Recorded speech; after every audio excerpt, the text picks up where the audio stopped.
দাফন সম্পন্ন হল। আপনার সবচেয়ে প্রিয় মানুষগুলো আপনার কবরের উপর শেষবারের মতো মাটি দিয়ে একে একে বিদায় নিচ্ছে। আপনি শুনতে পাচ্ছেন তাদের চলে যাওয়ার পায়ের আওয়াজ। ধীরে ধীরে সেই আওয়াজ মিলিয়ে যাচ্ছে।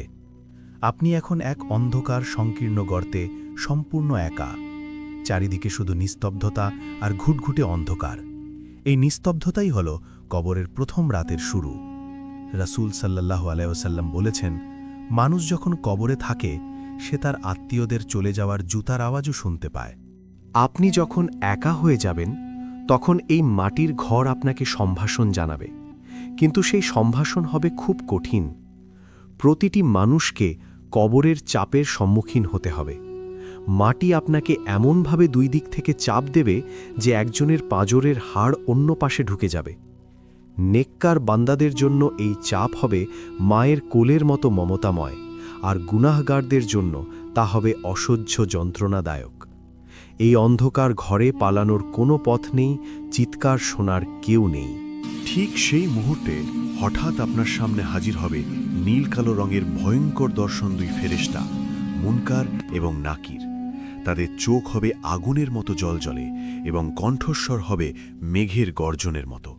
তারা আপনাকে উঠিয়ে বসাবে এবং 3টি প্রশ্ন করবে: আপনার রবকে, আপনার ধর্ম কি এবং আপনার নবীকে। দুনিয়ার জ্ঞান বা মুখস্থ বিদ্যা সেদিন কোনো কাজে আসবে না। সেদিন আপনার জবান নয়, বরং আপনার আমল কথা বলবে। প্রশ্নের উত্তর দেবার পর আপনার সামনে একজন ব্যক্তি হাজির হবে।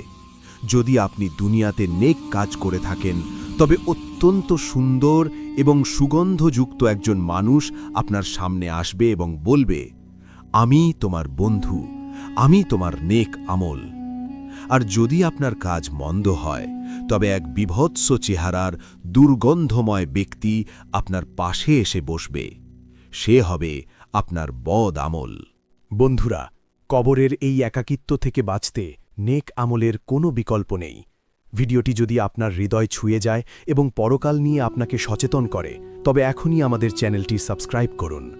মুনকার নাকিরের প্রশ্নের সঠিক উত্তর দিতে পারলে আপনার কবরের সাথে জান্নাতের একটি সংযোগ তৈরি করে দেওয়া হবে। সেখান থেকে জান্নাতের শীতল হাওয়া আর সুগন্ধ আসতে থাকবে। আপনার কবরের সংকীর্ণতা দূর হয়ে দৃষ্টিসীমা পর্যন্ত প্রশস্ত হয়ে যাবে। কিন্তু উত্তর দিতে ব্যর্থ হলে জাহান্নামের একটি জানালা খুলে দেওয়া হবে।